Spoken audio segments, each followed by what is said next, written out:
নবী পয়গম্বর আছে সমস্ত নবী পয়গম্বরদের মাজার শরীফ প্রত্যেকটা আযানের আওয়াজের মধ্যে লেখা আছে মুহাম্মাদুর, ইকামতের মধ্যে আছে মুহাম্মাদুর, সুমার খুতবার মধ্যে আছে মুহাম্মাদুর, তাশাহুদের মধ্যে আছে মুহাম্মাদুর। কোন জায়গায় মুহাম্মদ রাসূলুল্লাহ নাই এমন কোন জায়গা দেখাতে পারবেন? পারবেন? কাফেরদের একদিকে সালাম মুহাম্মদ নাম শুধু ছিল মক্কা আর মদিনায়, এটা দেখি এখন সারা দুনিয়ায় এই মুহাম্মদ নামকে উচ্চারণ করতেছে মানুষ, ঠিক কি না বলেন?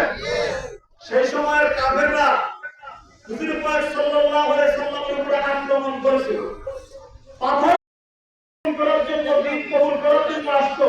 তাদেরকে বলতো তোমরা তো একটা জাদুঘরের কাছে যাই, সে তো হুয়া মাজনুন, সে তো পাগল, সে জাদুকর, সে পৌত্তলিক ধর্ম ত্যাগ করে একাত্মবাদী খোদার ইবাদত করার জন্য বলতেছে।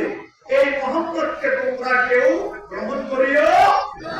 কিন্তু যত বাধা দিতে লাগলো, যত হুজুর সাল্লাল্লাহু আলাইহি ওয়াসাল্লামের নামে কুৎসারণা করতে লাগলো, আবু লাহাব, আবু জাহেল, উতবা, সায়বা, ওয়ালিদ বিন মুগীরা, আব্দুল্লাহ বিন উবাই সুলুম সহ গোষ্ঠী সন্তান সবাই বদনাম করতে লাগলো।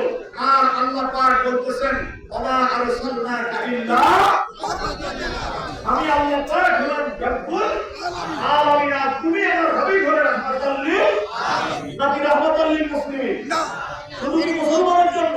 না, আল্লাহ পাক বলছেন ওমা আরসালনাকা ইল্লা রাহমাতাল